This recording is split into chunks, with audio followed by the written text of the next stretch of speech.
All right, getting down to the final tillering here before getting ready to back it.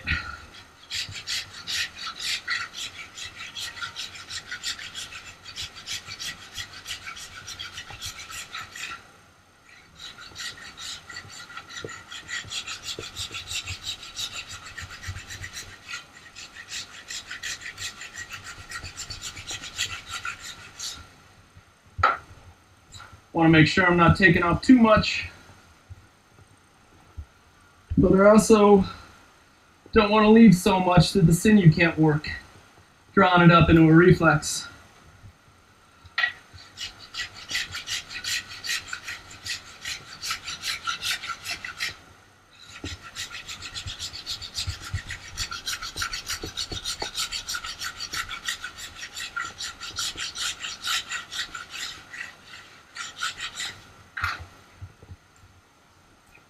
Want a basic even bend. Getting pretty close here. A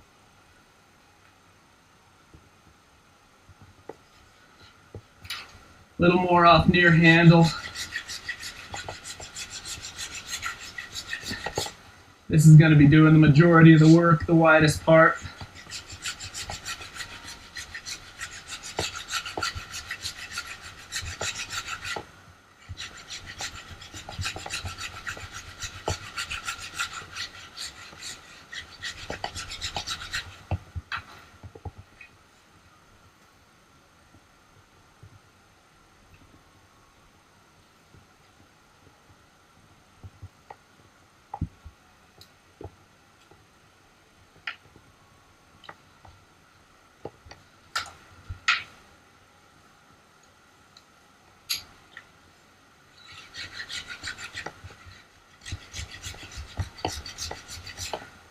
The handle is going to be doing very little bending, but we might incorporate it in a little bit for a debow design.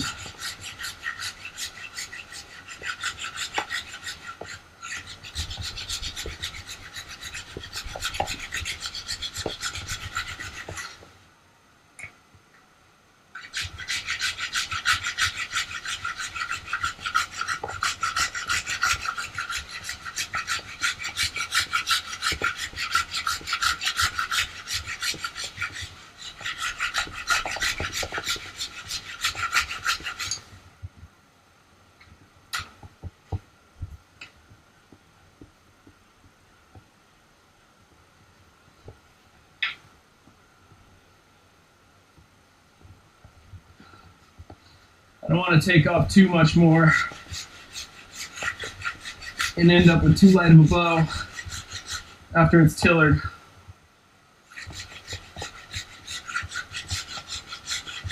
I also don't want to bend it too much before it's backed. I don't want to break down any of the cells in the wood.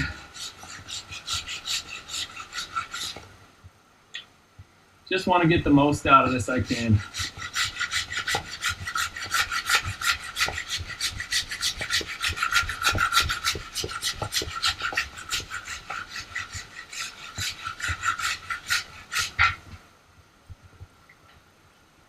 So I'm going to call this good. Move on to the other limb. So this is close enough. Floor tillered. I'm not really going to bend it much more than that. It feels about the same.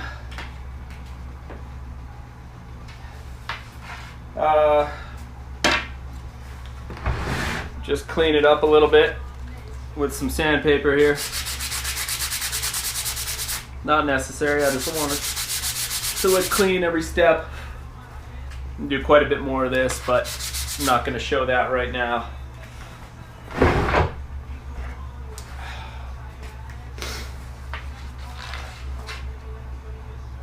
Cutting in the pin nocks.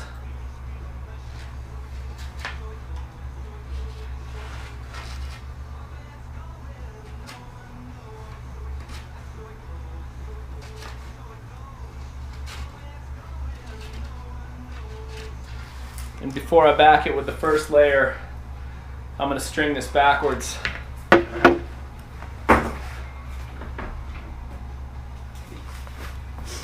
This is a heartwood only stave that from the beginning of the video. It's floor tillered, strung backwards, ready for the first layer. I steamed in a bit of reflex to this thing first too. But regardless, I'm going to leave it like that when I put the first layer on here.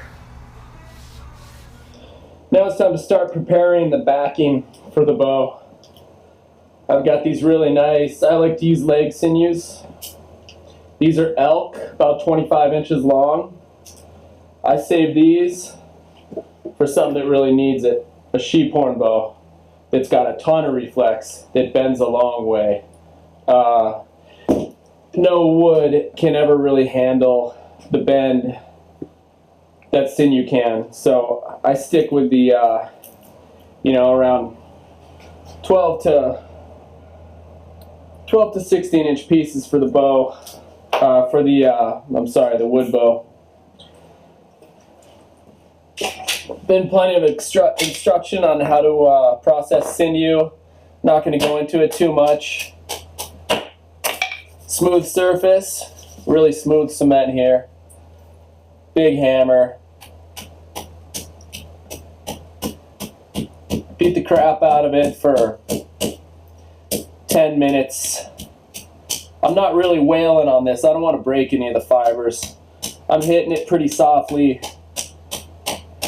many times.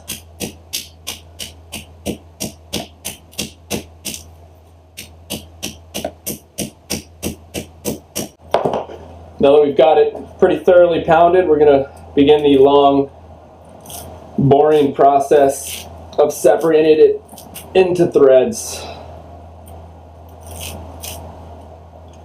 It's going to be a little tough spot to separate right here, where the two tops of the tendons came together, where I split it initially. This one is pretty easy.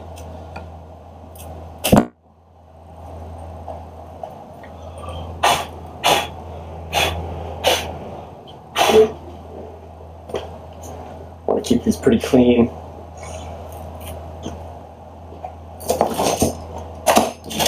Separate them into different sizes. Pretty much as thin of a thread as you want it to go.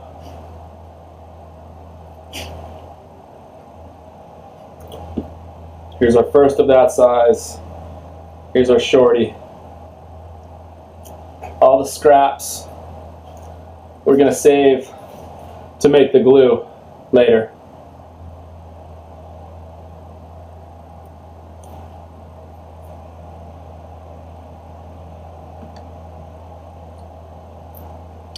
Now, we want them pretty much within an inch of either side of this tip.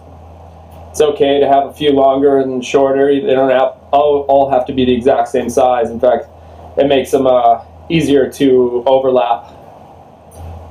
Better joint.